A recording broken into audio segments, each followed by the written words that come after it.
Alex Cooper's Call Her Daddy podcast has been facing backlash over propaganda claims due to the VP Kamala Harris interview. Now, this is from David Gardner over the Daily Beast. Alex Cooper, host of the Call Her Daddy podcast, is being called out by angry fans over her interview with Vice President Kamala Harris. Cooper faced a backlash on social media, with regular listeners of the podcast, known for its frank discussions about sexuality and advice for women, accusing her of peddling propaganda for the Democratic Party nominee. Harris is also getting flack for dodging mainstream media interviews and hardball questions, and instead plumping for cozy chats with softball questions from safe interviewers.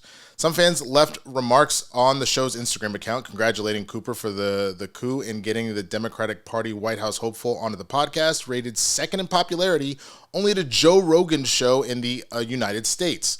But others said they would never listen again and asked when Cooper would be interviewing Donald Trump. The interview avoided the podcast's usual raunchy context, sticking largely to go-to Harris campaign talking points and steering clear of potential lightning rod topics such as illegal immigration and the Biden administration's response to Hurricane Helene. "One of my most favorite podcasts, and now I'll never listen again. Unbelievable," wrote one former fan. "Done. This was my favorite podcast, and I'm 100% disgusted," posted another. "Probably just lost a lot of followers," was another user's view. "I'm so disappointed. This feels like propaganda and trying to make her look Gen Z." Many complained that the hurricane disaster wasn't addressed. "Call Her Daddy was more important than millions who could use aid with rebuilding their homes," read one comment. "Did you discuss the plan for getting all the bodies that got swept into the trees and along the riverbanks in North Carolina during the taping of this podcast?" was the next post. "Loved Call Her Daddy from the beginning, but really disappointed you chose to do this one. Why alienate so many of your fans, especially during a natural disaster, when she should have been on the ground helping people," remarked another. One even went so far as to write, "Damn, Call Her Daddy, about to be canceled." The comments were not all negative, however. Many praised Cooper for her iconic interview. Those angry about this missed the whole point. It's about women, and as an interviewer, you interview all walks of life and people. She nailed it and is not telling anyone how to vote. "Great work, Alexandra Cooper," said a fan. "Oh my God, Daddy, this was just everything," gushed another. "You kept your composure. It was amazing, of course, but oh my God, the VP of the States." Not everyone cared about the politics, however. "I need that hoodie," one user wrote, referring to Cooper's lavender Unwell Network sweater. All right, so I have heard of the Call Her Daddy podcast. I have not personally ever listened to it. Knowing that she came out of Barstool. I'm not a big Barstool fan. I don't mind the occasional meme here or there, but it's not something I'm super into. First of all, on the element of Alexandra Cooper and Call Her Daddy and the people that completely lost their shit about it. She has openly said, you can go and watch her video. I believe she posted it on her Instagram. I believe she also posted it on her YouTube channel for the Call Her Daddy podcast, that she was debating for a long time whether or not to get involved at all, to speak to either candidate at all. And she realized, based off of how things have been going in this country for women after their overturning of Roe, that she needed to get into the arena and do what she can with her platform to get some questions asked and to share information with people. She also said that she reached out to both Kamala Harris and to Donald Trump to speak on the podcast. Kamala accepted. Donald has apparently not responded as of me taping this. So first of all, by the nature, if you're taking her just at face value, she apparently invited both individuals on and only one came. So with that, I think, take a second and take a deep breath as things go.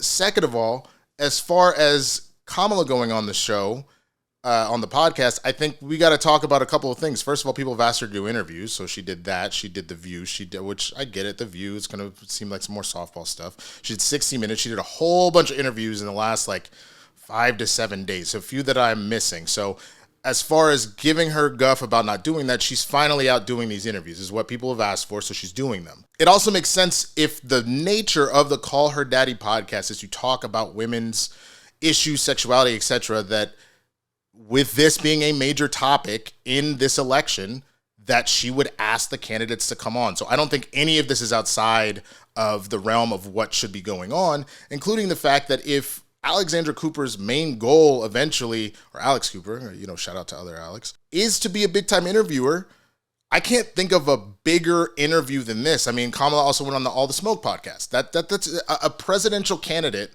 let alone a sitting executive member, a sitting politician, period, but a sitting executive branch member is a huge, huge opportunity. So I don't blame her for trying to also end up in that arena and like, again, keep the same energy. Trump went on Aiden Ross. Trump went on Impulsive or Logan Paul's thing, whatever the fuck it is. He has done a number of podcasts. And I think that to still sit in a space where we pretend that mainstream media and being on CNN or MSNBC or Fox News, that's the only way that people digest, media, they don't. Podcasts do way bigger numbers. You can see it with Joe Rogan if you go and look it up. And that's why he got such a big deal with Spotify. They're a huge, huge market. And that's how you're getting a lot of people in that 18 to 35 demographic. Yeah, there's some older people that listen to podcasts, but they tend to do more traditional media. This is how a lot of folks of that age range bracket are digesting news and interviews and things like that. So everything about this seems like a win-win for everyone involved. Now, if it's just because you don't like Kamala Harris or you don't like the Democrats or whatever it is, and that's what we want to be all pissy about, I mean, I guess, sure, whatever. I didn't get pissy about Trump being on Aiden Ross. I'm not interested in Trump or Aiden Ross, so I couldn't care less. But it was a smart political move for him to do those podcasts, and it was smart for Kamala to do the ones that she's doing, because that is the face of media now. And anybody complaining about that, I honestly don't know what to tell you. I feel like grow up, maybe, would be my response, but that's how I feel. Let me know what you think in the comments, man. Do you agree with me that it's totally fine for her to go on this? Do you listen to Call Her Daddy? Does it seem like it's up, the same area? Or do I know nothing and I should go shut the fuck up? Whatever it is, be chill in the comments, man. Let's have a nice discussion. That's the one thing I always say here, man. I don't care what y'all talk about, but if you get disrespectful, you can get the fuck up out of here.